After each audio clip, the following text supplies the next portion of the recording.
Welcome. You're listening to the Best of Investing on News Talk 910. This is the show where we present valuable information about real estate, the financial markets, and other economic business of the day. For those of you listening for the first time, here's our format. A few guys sitting around a bar having drinks without the drinks, talking business with you, the audience listening in. I'm your host, Edward Brown, and I'm pleased to have as my co-host Mark Hahn of Pacific Private Money, California's fastest growing private lender. Our phone number is 888-912-1190. Write that number down, 888-912-1190, because you're going to use that number to answer the trivia questions for 3 vacations given away during each commercial break.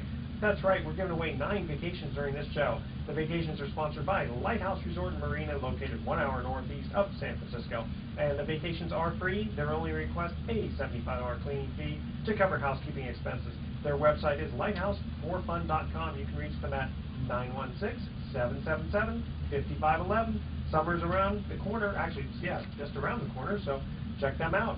And today's trivia theme is medium hard baseball questions. So for all you baseball fans out there, these are ones a little bit harder than the average bear. And our website is bestofinvesting.com. Check us out on Facebook and YouTube by typing Best of Investing Radio Show. And we're also on television, Comcast Channel 26 on Saturdays at noon and Sundays at 6 p.m. Quick reminder again, World Wraps in Corte Madera is still living, and Santa Clara is still giving our listeners a free smoothie if you purchase a wrapper bowl by mentioning the Best of Investing. And today's guest is Russell Roesner. Did I pronounce that correctly? Roesner? Yes, you did. Okay. Mark, why don't you introduce Russell? Absolutely. So today the theme of our show is going to be, we're going to be talking mostly real estate and financing. And Russell Roesner is actually a good friend of mine. He's the current president of Equity Coalition, which is a private lender in San Francisco. They specialize in private mortgage loans and offer deeds of trust investments to private individual investors. Russell's got 15 years of real estate finance experience. He co-created 2 mortgage pools with Capital Alliance, helped raise over $60 million through private investors, broker-dealers, pension plans, real estate private equity firms, and registered investment advisors. Holy smokes. I know. His company currently specializes in providing excellent returns to their investors, mostly in the forms of deeds of trusts.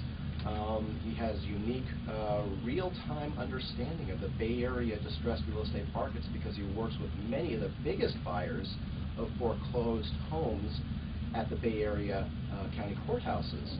So Russell, welcome again to the Best of Investing. Thank you. Hey, so let's talk about the current state of the Bay Area distressed housing market. How do you see it? Well, you know, since I do have a unique perspective on the market because my borrower clients are buying, in many cases, 10, 20, 30, even 50 houses a month, Wow. they're constantly giving me feedback at courthouses. And essentially, what I'm hearing right now, and maybe you can say you heard it here first, is that over the last 4 months, my borrower clients are getting very frustrated because prices are going up, and they're not being able to buy properties at the levels they were buying 4 or 5 months ago. Because? There is a supply and demand curve, and I believe that the inventory in the Bay Area is finally starting to thin out. And essentially, with that situation going on right now, many of my clients are looking at buying rental property because rental properties are still going to work whether the market's going to go up or down. So from the standpoint... Well, explain that for a little bit. Okay. Give us the different scenarios. What happens if it goes up? What happens if it goes down? Why is rental property do well in either case? Well, you know, of course you don't want the market to go down too much. But my point really is that from the standpoint of just using common sense, if you've got a property that you're going to hold for a while and you're not too worried about the market fluctuations and you've got good rents, then you're going to be covered whether the market moves up or down. Absolutely, absolutely. You know, it's funny because we've talked about that in prior shows, trying to theorize as to what's going on with the shadow inventory and why are the banks not releasing inventory the way they were in, say, 09 and 10 and even for the most part of 11. Here we are in 2012 and we supposedly have millions and millions of distressed homes where the homeowners are not making their payments. Some of them haven't made payments in 2, maybe even 3 years, but the banks aren't foreclosing, and therefore we're not seeing that opportunity, that investment opportunity come on the market. And it just, do you have any kind of theory as to what the banks are thinking and what's going to happen with that shadow inventory? Well, the banks have been releasing the properties on a very slow and steady basis, because if the banks released them all at the same time, you would have a huge market crash. Yeah. Sure. Right? And so, from the standpoint of the courthouse steps, there still is a steady stream of property coming out onto the courthouses right now as we speak, and those properties are essentially coming from the banks. I wonder if one bank tells all the other ones, look, keep your inventory, and then they just go ahead and they put theirs on them. Well, they definitely have certain their failure to release more inventory certainly played a part in the so-called hitting the bottom and maybe even now recovering a little bit, because there's a lot of people out there saying, we're now looking ahead to the real estate recovery, and then there's others that said, no, wait a minute, we still have a jobs problem, we still got a deficit crisis, we still got 7 million, I don't know, the number changes every time I hear it, in underwater homes in the country. So there's no real estate recovery. It's a false recovery created by the banks trying to protect their downside. What do you think about that, Russell? Well, I think that's your theory, and in fact, he just made I don't that know up. if it's my theory. I don't know. I'm grasping for straws here sometimes. I mean, I told a couple shows ago we talked to sometimes I hear some experts talking about the real estate market, and even then no one seems to really know what's happening or what's going to happen. They all have theories. Well, yes, you keep reading about a possible another recession, right? I mean, the main thing is the jobs still really aren't there, and if confidence is down, then employers are just not going to hire that many people. Well, yeah, I do have a perspective from the standpoint of what's happening right now, and that's the best I can do, because I don't have a crystal ball about what's going to happen in the future. You don't? Why I wish I did. Why do we have you on the show? No, I'm just teasing. But I mean, this kind of segues into an interesting concept, which is a lot of people don't think about the distressed Bay Area real estate market from the standpoint of it being two different markets. You have essentially people that are fixing and flipping, and then you have people that are buying and renting and holding. And if you look at the Bay Area as a whole, the counties that are closest to the coasts have a lot of fix and flip activity, and the counties that are in the East Bay have a lot of buy-hold activity. And you're probably wondering why. Well, if you think about it, you can't buy a property in San Francisco or in Silicon Valley for cheap enough to make it a good rental. So the only real opportunity right now is to flip. However, in the East Bay, you can buy properties for, in many cases, amounts that where the holding costs of holding the property are going to be half of what the actual rents are. But in San Francisco, how much availability is there to actually fix and flip? Because I would think that there would be, unless something is absolutely dilapidated, it's probably too thin a margin. Well, there isn't a lot of activity going on in San Francisco. Okay. You hit that right in the head. I'm just saying, as a whole, there are two markets, and there's less activity in the I guess the coastal communities. Okay. But I still do get deals from time to time in various cities in that area. Oh, okay. And now this is a poignant question here, because both of you are kind of in the same business. And I asked Mark very similar. Very similar. Okay. So Mark, why don't you tell us what you think is the difference between your two businesses? Well, Russell has created over many, many years relationships with lots of different funding sources, and so what I tend to specialize in with Pacific Private Money is we have a very kind of a small box of loans that we like to do. They need to be local in the Bay Area. We like to do fix and flip loans. We can do cash out loans as well. But generally speaking, we're making mostly loans on single-family residences. We have a very short menu of loan products that we can entertain, and we're doing quite well with that small menu of loan products, because there's an awful lot of people out there looking for fixed and flip money. But I get a ton of requests for stuff that I just have no idea where I might place that funding, and more often than not, when I call Russell about it, he goes, "Oh yeah, I know 3 guys that can do that." So he's, in many ways, he's been in this business longer than I have, and has a broader scope in terms of menu and his services. Okay. Thank you for that. We can talk a little bit more about that. We'll talk about when we come back from break. Going to do a couple of little promotions here. Let's see, the group War is supposed to be playing at Moore's Riverboat, which is located down the street from Lighthouse, which is one of our sponsors. That's a classic place to hang out. Isn't that great? Yeah, they're expecting a lot of Moore's people Riverboat. Wow. on June 24th at 5 p.m. Delta. And each week we're going to have a trivia contest, and the first person with the correct answer is going to win 2 free tickets. So here's this week's question. Who was the president of the Confederacy during the Civil War? The first caller with the correct answer is going to win 2 free tickets to War at Moore's Riverboat. It was about war. That's what, yeah, really. That's why I asked him, because I like to see you grimace at that. Okay, call 888-912-1190 and make sure to include your name and your email address and speak slowly and spell out each letter of your email address. Okay, and let's go to the first break. Here's the first trivia question. Name the and remember these are medium hard baseball questions. Name the oldest current baseball team that does not have a no-hitter by one of their pitchers. Okay. Now it's funny because you said that's a medium hard. That's a medium. Yeah, I was going to say what are the 2 oldest teams, but the Mets, which surprised everyone because they've been around since 1962, had never had a no-hitter. Isn't that amazing? Mm-hmm. But they just got one this last week. So go Mets. Yeah, go Mets. So which is the oldest team now? Because obviously you can't say the Washington Nationals because they've only been around for a few years. So the first 3 callers with the correct answer are going to win a free 3-day 2-night stay at the Lighthouse Resort. Their website is lighthouse4fun.com.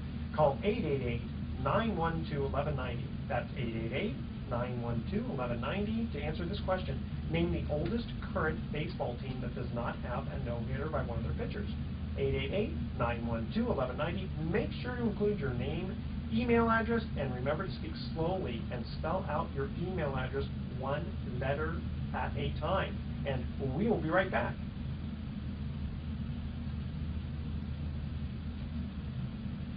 Excellent. Awesome. Okay. Goes quick, huh? It does. It does. It was really quick. I want to make sure that you're going off of the questions that I did You after. will. Yeah. Okay. Yeah. So I just know it goes. Those aren't really the talking points. Dude, that's the older email. I changed it. You did? Yes. Oh, great, Edward. So, okay. No, I didn't see that. Sent to me. I didn't get a copy of that. Yeah. So it's no big deal. It's fine. We're still kind of going with the flow So what do you want to do on the next one? Do you want to talk about your products, or you want to go right into one of the questions? Well, well, these questions really are being answered as we speak right now. I just want to make sure that we have the right. Oh, well, number 1 there is what type of borrower clients do you have? What's your specials? Right, and we went over that. They're the REO guys and the foreclosure guys, and then number 2. We did number 1, rental versus flip. Yeah. And is it better to buy rentals or flips in the Bay Area? I don't think that's really a question that needs to be explored. But I think that number 3. That's a good one. Yeah.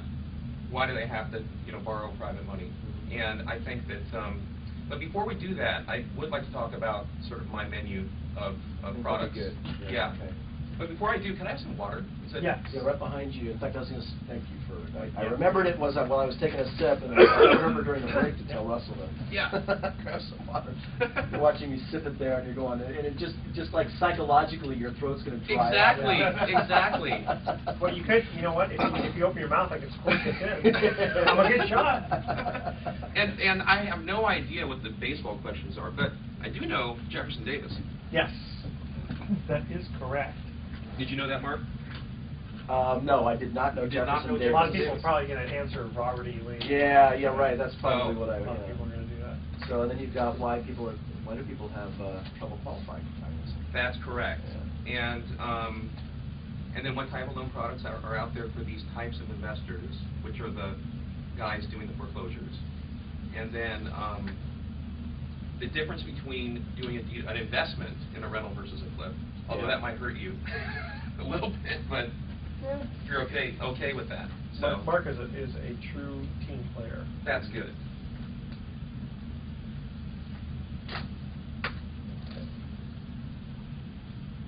All right, ready? Yep. All right. Commercials have run. Yeah, exactly. And here we go.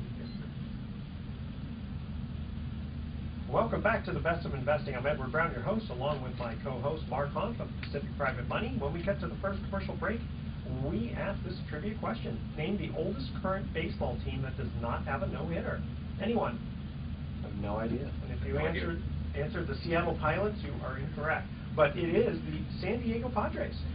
They've never had a California no-hitter. team. Wow. California team, yeah. And oh, by the way, the other special promotion we had about the group War playing Moore's Riverboat, we asked this trivia question: who was the president of the Confederacy during the Civil War? Russell, I think you know the answer to that. That would be Jefferson Davis. It was Jefferson Davis, not Robert E. Lee.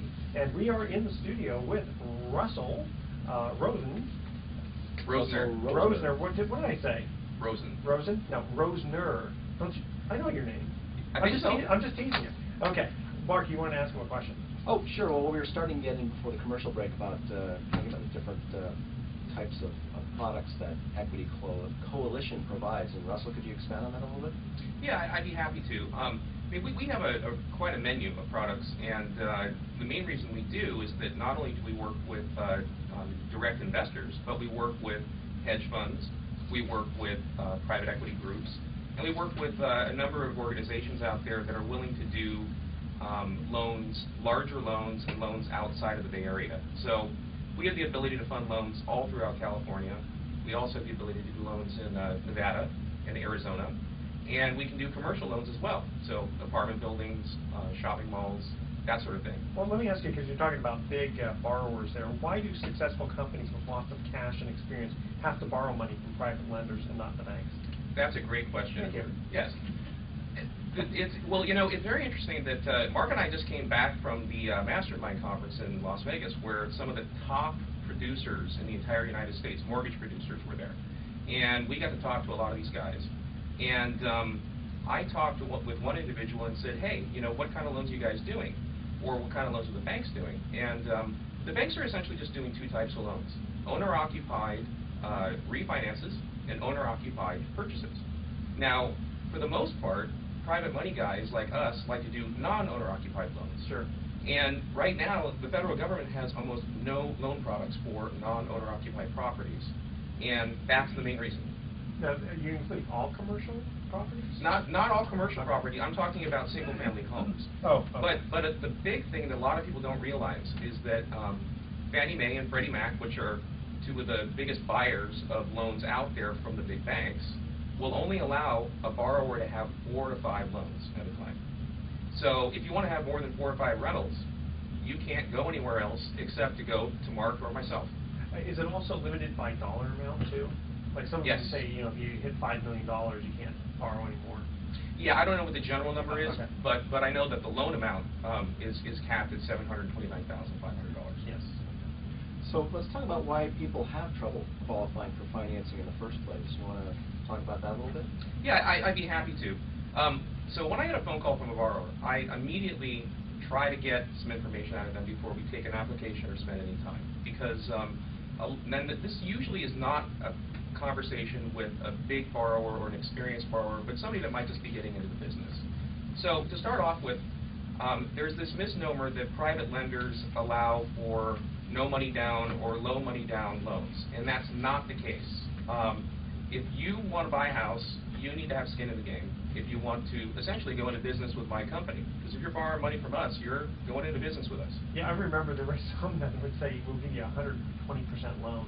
I mean, they were literally, it was ridiculous. Well, banks were doing that. I don't know that private or hard money lenders were ever actually doing 100% financing. But Or 120%. I mean, you're 115. Ah, It the was good like, old days. Yeah, good old days. Where you're actually like, I want to buy this, but first give me some money. Yeah, they wax your car after that too. Yeah, exactly. You know? Yeah. But that essentially is one of the main problems, is that a lot of my new borrower clients don't have enough money down.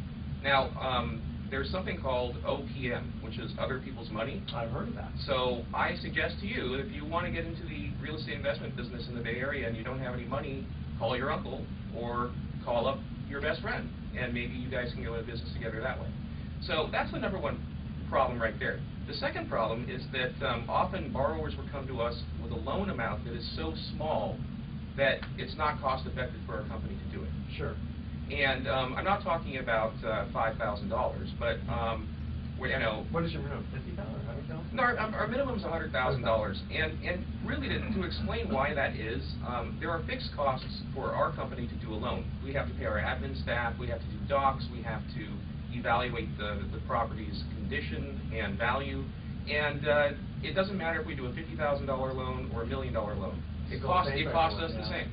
So don't bring too small of a loan, you know, to us when you come. How big is your company? I mean, how many employees, or how big is your company? We aren't too big, but we have a number of off-site folks and salespeople.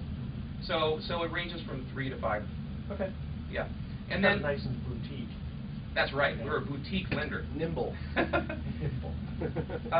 Another one is that borrowers will call us up and want to borrow to buy at the courthouse or buy at an auction. Yeah. And there's a problem with that. You know what it is? A, they don't have enough money, and B, the title report. Exactly. We have to protect our investors by getting a title insurance policy. When you buy at the courthouse steps, you're buying as is, and you don't have clear title yet. So usually it takes 2 to 3 weeks before you can get clear title. So you're going to have to buy all cash first, and then come to us. Now, yes. I got a scenario, though, that you might do it if they put up other collateral. Then you might do that, right? You're right. There you go. You're 100% right. So you're thinking out of the box now. That's what the boutique people do, right? That's right. Another reason is that the borrower is buying an REO or a short sale and has made an all-cash offer. Now, let me explain what I mean. So a borrower will make an offer to a bank and say, I'm buying this all cash. Literally, I'm writing you a check for the full amount. Then they come to us and say, hey, can I get a loan for that? Now, you might think, oh, no big deal. It's a white lie. But the problem is that when the banks see that they're bringing in a lender, they're bringing in financing, they typically rip up the contract and go to the next guy in line. So people out there, do not make all cash offers if you don't have all the cash. I do get that question a lot, and you know what? There are a lot of people playing that game, and I've had deals fall apart because, you know, the applicant didn't let us know that, oh, by the way, the bank's expecting an all-cash offer, and oftentimes that's, you know, we're supposed to look at the contract when it comes in and look at that. Hold on, but from the bank's standpoint, I mean, if it's, let's say it's $1 million property that's a short sale for $700,000. Right. Okay. And your client, basically, the new owner, theoretically the borrower, is coming in with, I'll just say $300,000, and you're going to come in with the other $400,000. From the bank standpoint, it is an all-cash offer. It's $700,000. Not from a legal standpoint. And the banks are so worried about doing anything illegal right now that they would be breaking the law by accepting the money. Well, why is that illegal? Because the contract stated all cash. And the definition of all cash is really all cash. So they should go, so the borrower should secure the financing ahead of time and say, I'm buying this with this loan, but that doesn't sound as good as someone really coming in with an all-cash offer. You're getting there. No, actually the contract has an area on it where you can say, hey, I'm getting financing, and here's how much. That's all they have to do. But that probably delays the acceptance from the bank of the short sale. Well, you could also do a no loan contingency offer. I think I mean, what investors go all cash quite simply because they want to get the deal, and they figure an all cash deal is more likely to get approved. Just, you know, put a close all cash, low or no contingencies, and then you're coming in all of a sudden with a private money loan on the back end. And yes, the title company will require that you know, that the contract be amended or addended to the contract. Oftentimes, banks say no thanks. They just don't want to get involved in that. Exactly. Hey guys, we're going to cut to another quick commercial break here. Okay, so last week we asked a special trivia question again, where the winner won a free cake, bundt cake from Nothing Bundt Cakes. Have you checked them out? They're in Corte Madera at 415-924-2500. Ask for Nick, you get a 10% discount. They're literally the bomb. They're literally the best bundt cakes I've ever had. Okay, here was the trivia question. If you mix 75% potassium nitrate, which is saltpeter, 15% sulfur, and 15% carbon, what do you get? A headache? Nope. No idea. Someone figured it out? One of our listeners? Yeah, gunpowder. Oh. Yeah, and I did that when I was a kid with my brother. It was kind of fun. long story, so I won't tell it on Go the on air that. here. But I have all my fingers and toes, fortunately. Glenn from San Francisco, congratulations. Well done. Okay, cutting to our second commercial break. Here is the trivia question. Again, these are medium-hard baseball questions. Of course, that's medium-hard in my mind. Could be easy for some, hard for others. The Oakland A's, had 3 Rookies of the Year in 3 consecutive seasons. Who were they? And we'll give you an extra special thumbs up if you can name them in order and the year, but you don't have to. The first 3 callers with the correct answer win a free 3-day, 2-night stay at the Lighthouse Resort. Their website is lighthouse4fun.com. Call 888-912-1190. That's 888-912-1190 to answer this question. The Oakland A's, had 3 Rookies of the Year in consecutive seasons. Who were they? And I'll give you a hint. 2 of them were the Bash Brothers. Call 888-912-1190. Make sure to include your name and your email address, and remember to speak slowly and spell out your information for us, especially your email, 1 letter at a time, and we will be right back. Thanks, son. Was it Vita Blue? Vita Blue? No? Jose Canseco? Yeah, that's one of the one. Bash Brothers. And who was the other Canseco brother? Jose? Another Cuban. Oh, yeah. Dini or something. Yeah, that's the only one I remember is Jose Canseco. Yeah, but it's a Bash, no, Bash Brothers doesn't mean that they're They weren't actual real brothers, no. yeah. Yeah. The other one I know you've heard of.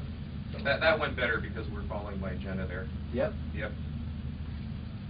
So we'll do like the trivia question. I'm sorry, no, there's an email question we normally do in the 3rd segment, which I'll answer, and then we can go right into continue on the topic of yeah, and then I'd like private lending. Then I'd like to segue into. Yeah, so give me because I can't really see what you got over there. Sure. Okay. Well, why don't we finish up with him before we do email? Oh, okay. Sure. Yeah, let's do that. I only have 2 more reasons why people don't qualify. Okay. And then after that, you know, I think that I'd like to talk about investing in deeds of trust and the difference between investing in a rental versus a flip. Okay. But I'm running out of topics. We have 2 more segments. Yeah, no, well, there's plenty. Okay. We'll, all right. Yeah, because we'll come up with there's stuff. one. I just wanted sort of for fun, in case we needed some time, to talk about Facebook and a failed IPO, and then go through some other failed IPOs. Oh, okay. We really just for fun to. We don't have to, but just in case we have some time. So we'll repeat the question that you're answering and we'll go back. Sure. Obviously. Okay, what was the question again? Oh, the question is why do borrowers fail to qualify for loans? Why do You know. some borrowers, Right. why do some borrowers fail? You'll hand it over to you. Okay. Oh, I do have one product though that I'd like to describe that I didn't describe before, and maybe at the end of that I'll just jump in and describe it. Basically, what it is it's an equity line product for people that are buying in mass. Oh, okay, that'd be exciting for you. Yeah. For your answer. Okay. So what was the question is why do some borrowers fail to qualify, or is it, what's the actual question? Why do borrowers have trouble qualifying why do some borrowers have for trouble? loans? Okay. Yeah. Got it. Okay. Ozzy Canseco. Ozzy. Was the other Canseco, but that's not the answer. That was the answer to your question of Jose's brother. Excuse me. And away we go. Welcome back to the Best of Investing. I'm Edward Brown, your host, along with Mark Hunt of Pacific Private Money, my co-host. When we cut to the second commercial break, we asked this trivia question. The Oakland Athletics had 3 Rookies of the Year in consecutive seasons. Who were they? Anyone? I know Jose Canseco. Jose Canseco, he was the first, 1986, and after him, Mark McGuire. Ah, After him, of course. And then who played shortstop? Because he was 1988, Walt Weiss. I don't know if you remember that. Oh, I don't. No. Okay. We're in the studio here with Russell Roesner, and Mark, you had a question for him. Well, he was Russell was in the middle of answering the question, why do some borrowers have trouble qualifying for a hard money loan? And he was going through some of the reasons, and there were a couple of more. Yes, there are a couple more, and this one is probably the main reason why folks have trouble qualifying. Now, this is typically for a refinance. However, we get a lot of refinances anyway. Now, here it is, dun da da da, the borrower thinks their property is worth more than it is. Always. No. Really? Always, yes. That's the bane of a refinance. So everyone else's property went down 30–40%, not mine. But not it theirs. went up 10%. Yes. There you go. Really, if I could help or at least give some advice to your listeners, please even just go to Zillow and look up your property. And if you think your property is worth $500,000 and all of the properties within 6 blocks of your property are selling for $250,000, it's worth $250,000. It's just simple math. But what It's about common sentimental sense. value? I've got some nice pictures on the wall of my kids. Doesn't that help? Well, maybe you've got gold bars in the basement. Well, people tend to think that, well, I've got better improvements, or I've got Of course. better this or better that, or but in this market, buyers really just don't care. It might have a small effect on what kind of offers you might get in a competitive market. Well, and certain things like swimming Not pools might significant. actually be a negative instead of a positive. Exactly. In some cases. Yeah, and in some cases, I can tell you, I've had borrowers thank me later for, especially on purchases, for me dissuading them from purchasing the property at the price that they were going to buy it at, because we did an income analysis on the property. This is usually for commercial, but still. So it does help to know the value of your property when you're going to buy or you're going to refi. And the final one is that, and it does have something to do with the last problem, the borrower is buying a property in an area where almost all of the sales are foreclosures. So they want to buy a retail property, a retail price property, in an area where all the houses around them are being sold in foreclosure. And what price are they wanting to buy at? Well, for instance, some people like to buy really nice, improved, and beautiful rental property that somebody else has already taken the time to improve and work on. Makes sense. And already rent out. However, the problem is that we have to protect our investors when we're going to sell a loan to our investors. And unfortunately, if all the properties around that really nice property are selling for less, even if it's because they're foreclosures, that still is an issue. Okay, so you can't just look at the income and do a cap rate analysis to come up with a fair market value, because you're really concerned about all the other foreclosures around. Does that tend to believe that those renters would move out and then you couldn't rent it again, or? No, it's really being stuck with the property and not being able to sell it for what you paid for it. It's a pretty common problem. I do want to say this though, that often this is not happening that often in the Bay Area. There's still enough retail trading going on. I'm talking about areas in like Sacramento and Fresno and areas where there's a real high foreclosure rate. And one thing to mention is that when a private lender is looking at a loan, they're looking not only at is it a good loan, is it a good house, is it a good borrower, but they're looking at 2 years, 3 years, 6 months down the line, are they going to be able to get paid out or paid off? And if all the properties, there has to be an exit strategy. there has to be an exit strategy. That's correct. So if everything around the property that's just been purchased is selling for half of what you just paid for it, it's not very likely that you're going to be able to refinance at a bank and have your property appraised for the amount that you needed to. And that's the key. It's the appraisal process. You can't get it to appraise for the value that, even though you may have agreed with, buyer and seller have agreed to a price, if it doesn't appraise, that can be a problem, particularly for the exit. Exactly.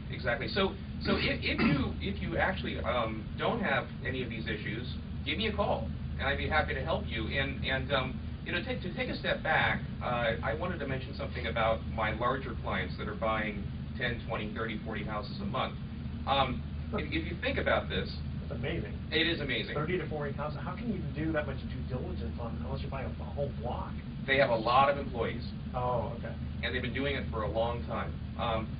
So to sort of make a point here, private money is great if you're going to buy 1 or 2 houses and then fix them up and flip them or rent them out. But if you're buying multiple homes and you're trading them, so for instance, if you're flipping them, if you have to, let's say you flip the homes every 120 days, so that's 3 times a year. You're taking the same pile of cash, you're buying houses, you're selling them, you're buying more houses, selling them, and so forth. If you have to get a private loan on a house each time that you sold it and you're going to buy a new one, well, instead of paying 3 or 4 points for your private loan, you're going to have to pay those 3 or 4 points 3 or 4 times a year. Sure. Now that gets very cost prohibitive. So what does one do? We have a product for folks like this. It's an equity line product. And what's really cool about it is that the borrower is able to secure an equity line. Now, by the way, this is a $1 million and up product because it's for experienced buyers who are already in the business. But once they've secured the equity line, what's great about it is that they can trade houses on and off the line, and all they pay is a $350 processing fee for each new house that they put on the line. That's pretty cheap. It is pretty cheap. So they're cutting down the cost of borrowing significantly. How do they get that equity line? Well, you know, it's going to be a little bit too difficult to explain right here. Oh, okay. But they can call you. But they can go to my website, and the equity line is in the loan product section, okay, which is equitycoalition.com. And what's your phone number in case we have any more questions? Oh, sure. My phone number is area code 415-680-3454. Excellent. And I want to go ahead.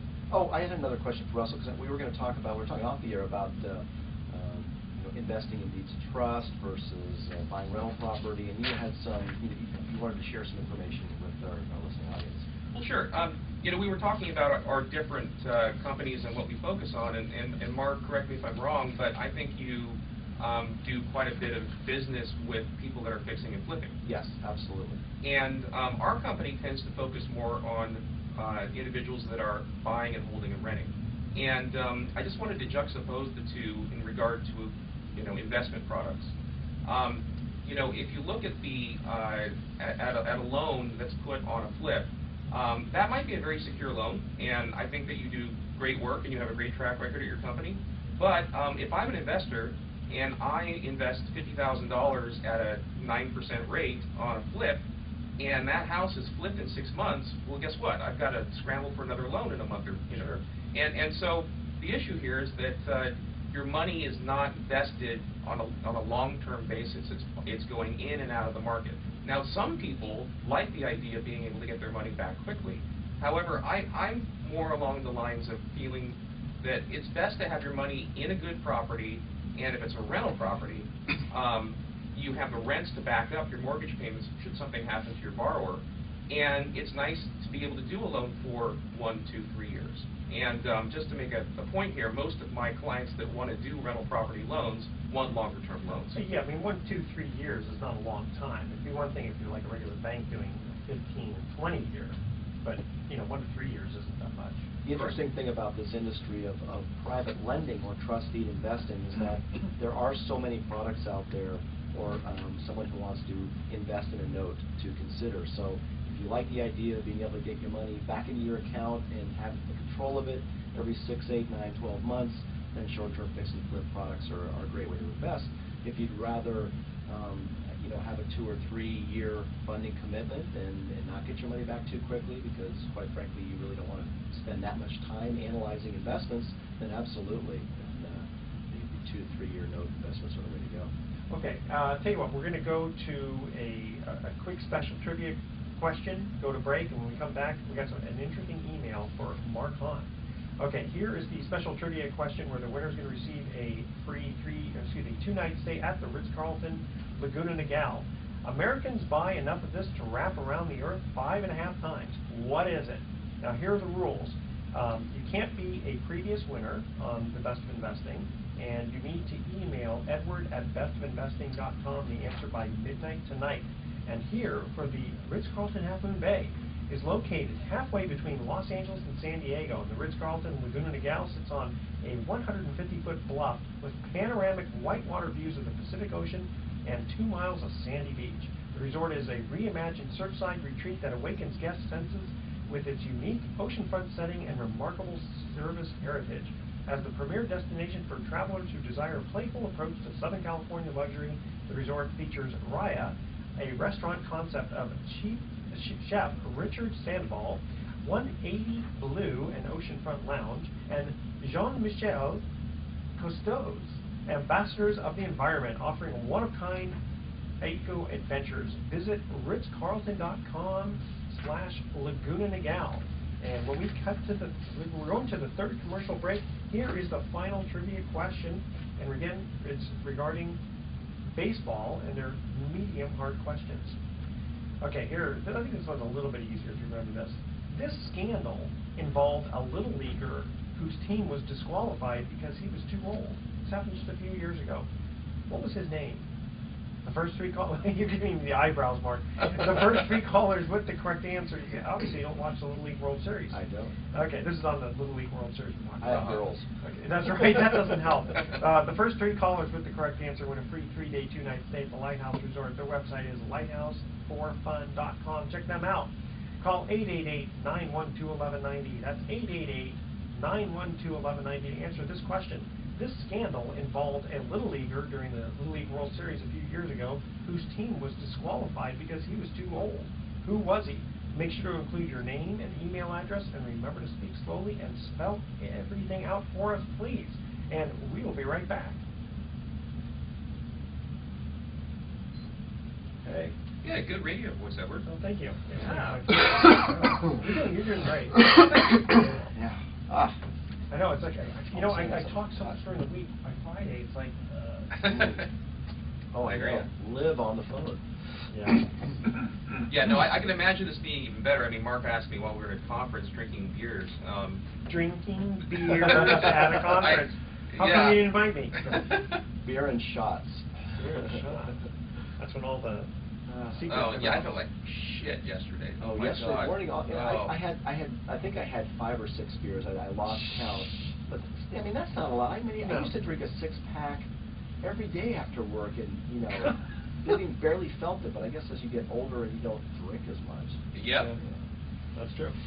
I hope you're not recording that. No. Well, you know what What was happens? my question again? The email we received from a listener was, do you ever negotiate with your borrowers, or do you have a set interest rate? No. Got it. And does anyone know the question, the answer to the question? No. No Rusty. way. They're Basil's. When I say the name, I bet you'll remember. I think it was a black guy. No, No? black. Or Hispanic, like Cuban? Yes. Cuban? Yes. Okay. Yeah. See? He'll know the name as soon as I mention it. Oh, let me figure it out. Yeah. I would like the opportunity, at least at the end, to once again state my phone number, my email address, and Absolutely. my company website. Yeah. Remind me before we, usually what I do is I go to Fox for the day, so. So I'll go like this. Will that remind you? Oh, why are you putting your fingers on your nose? Putting your fingers up your nose. Okay.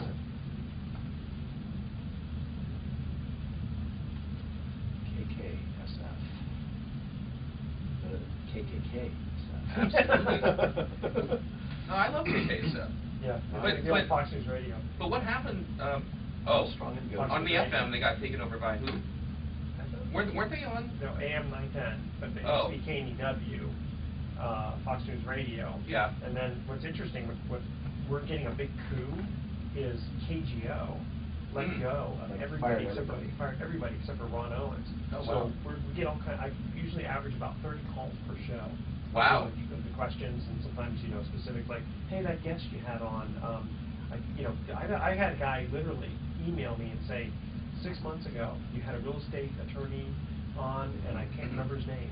Yep. And I remembered exactly, he said, and he talked about blah, blah, blah, and I was able to pull it up and, and the podcast will stay up Mhm. for a long time. Forever. Yeah, Forever. forever, yeah. Cool. So, if people Do a bit link Yeah, right I down it, see. Or upload the thing to your own website. Can they download it on the iTunes or whatever? Yeah, I think Oh, they- that's Yeah, awesome. That's half my iPhone is MP3s. Yeah, mine too. Also, there's a People website talking. called DAR, Uh-huh. and we show up on that, and Uh-huh. they can just record it every week. Ah. So, if they want. so hold on. KKSF, okay. It's split. No, I'm just thinking. Oh, KBLX was the one I was thinking. Oh, okay. 103.7. Yeah. The Quiet Storm. Remember them? Yeah, they are now oldies. Now they're oldies. Yeah. Yeah. I won a trip to anywhere I wanted to fly in the world. Whoa. Yeah, they had their Go Anywhere You Want in the World contest. And it's really funny because I won while I was at lunch, but a client of mine called our offices and said, hey, Russell, call, you have an hour to call. So when I called them, they want to do it live, right? Make it sound like you're excited. Yeah. And she's like, so Russell, where do you want to go? And I said, I want to go to South Africa. And she said, oh, we don't go there. I'm like, I thought you could go anywhere you wanted in the world. She said, no, we only fly on whatever the airline was, and they only go to Europe, South America, and the U.S. So I wanted to go to a bunch of I wanted to go to Thailand after that. No, can't go there. But I finally. Can I go to Los Angeles? Right. But I ended up flying to the Galapagos Islands. Oh wow! So that ended up being pretty cool. How many minutes? 9 minutes and 12 seconds. So it's okay. Slightly. Yeah, I thought we ran long. Yeah. So it's okay. Okay, so we'll get into email time. Yep.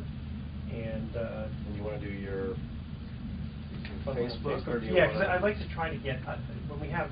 Yeah, because after my email, we're not going to have really a lot of time for a substantive. Yeah, and I'd like to do some other than real estate. Just I don't mind. If you're going to have me back, I'll be happy to. Yeah. Okay. Good. Yeah, we should talk about after the show. If you have just a couple of minutes to talk about if you're interested. Okay. Okay. Because we've been doing this now for almost 2 years. Mm-hmm. We've got about 15,000 listeners wow. in the Bay Area. Santa Rosa to San Jose seems to be our main hub, and then also like Livermore. But because people stream this, and sometimes radio waves carry over the ocean, right? We've heard from Honolulu, Oregon, Las Vegas, Lake Tahoe, and San Luis Obispo. That's amazing. Yeah. That's really cool. That's pretty cool. All right, boys. Yep. Let's do it. Right? Yep. Welcome back to the Best of Investing. I'm Edward Brown, your host, along with Mark Hahn of Pacific Private Money and our guest, Russell Roesner. And when we cut to the third commercial break, we asked this trivia question. This scandal, we're talking medium hard baseball questions. This scandal involved a Little Leaguer during the Little League World Series whose team was disqualified because he was too old. He was 14. That's too old. Who was he? Anybody? No idea. No clue. Danny Almonte. Remember that? You don't remember the Danny Almonte scandal? Look it up on YouTube or Google. And Mark, we received an email from a listener that says, do you ever negotiate with your borrowers, or do you have a set interest rate? Sounds like someone wants to call you for a loan. Okay, a borrower question. Well, for new listeners, my company is Pacific Private Money. We make private money loans. We call them hard money loans. And so, our task when a borrower calls and has a loan application is, first assessing, the viability of the loan. Is this the type of loan that we like to do, which we were talking earlier, that seems like 70% of the loans that Pacific Private Money is funding these days are purchase money loans for people who are buying, fixing, and flipping. And so our task is really to be a matchmaker between loan applications and our stable of investors, private individuals who live in the Bay Area who like to invest their money in notes that are secured by deeds of trust. So, our lenders are not Bank of America or any corporations like that. They're private individuals who use their savings, their IRA money, their self-directed IRA money to fund a loan.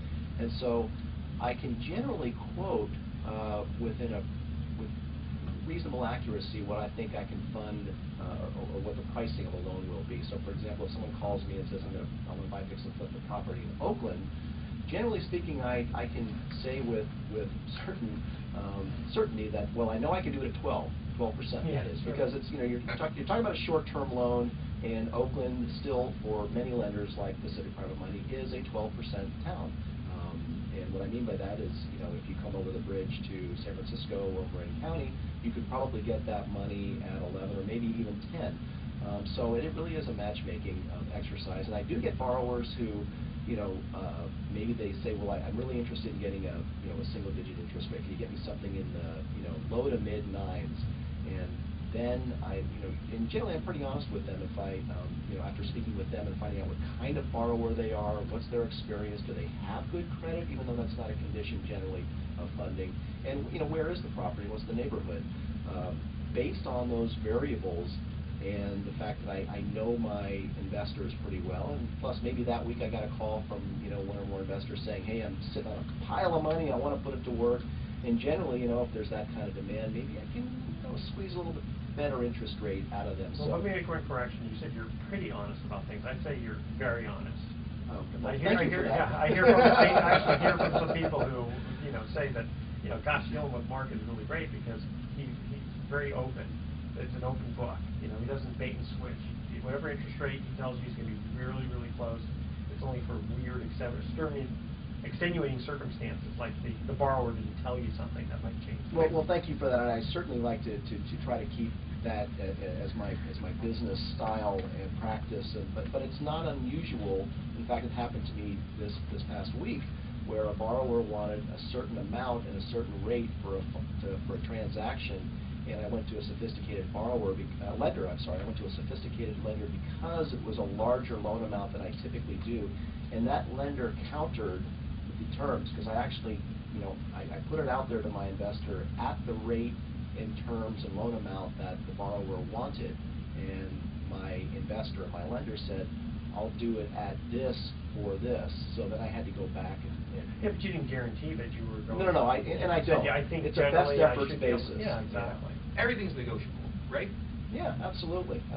So, but you'll never know until you call. So if you're looking at doing a real estate transaction, whether it's purchase or cash out in the Bay Area on a residential 1 through 4 property, that's what we're doing mostly right now. Check out our website at pacificprivatemoney.com. It's all one word, of course, pacificprivatemoney.com. Or give us a call. We have a 415 area code. It's 415-883-2150. And you can always go to bestofinvesting.com and check Mark out there. Shift subjects, guys, for just a minute here. Facebook's been in the news, just a little bit, with their IPO that's just kind of tanked. I guess there's no easy way to say that. So I'm wondering if it's going to be one of those failed IPOs. Now, the ones that I'm going to bring up here were during the .com boom, so you got to take that into consideration. But I thought these were kind of interesting. Do you guys remember Webvan? Sure. 1999. I bought stock. Oh, sorry. I should have. I'm so sorry. Sorry about that. I think at $45 too. We thought it was going to go up to. Well, it came out in 1999. They raised $375 million, and it said it hit $30 a share. And in 2001, it went out of business. So 2 years later. Okay. Then there was one I don't remember this one called theglobe.com, and that was a forerunner to social media that went public in 1998. The price jumped from $9 to $87. Wow. And in August, let's see here, by August of 2001, gone. And here's another one, February of 2000, pets.com. Remember that one? Of course. Oh, yeah, the sock puppet one. That's a sock puppet. Exactly. They went public. 9 months later, they were out of business. Oopers. Well, I don't think anybody thinks Facebook's going to go out of business. So, how do you define a failed IPO? It opens up at 38, went quickly up to 45, and what did I didn't check. 27, but 27. UBS Securities announced that they didn't want to announce that they lost probably hundreds of millions of dollars, and some of that had to do with putting in multiple orders because the NASDAQ couldn't get the executed trades enough. Kind of crazy. Again, Russell Roesner. Why do we keep doing that? I don't know. I'm not looking at the paper. I'm sorry, you look no. Russell Roesner. No, in high school they pronounced my name Roesner, Roesner. So I'm used to it. Okay.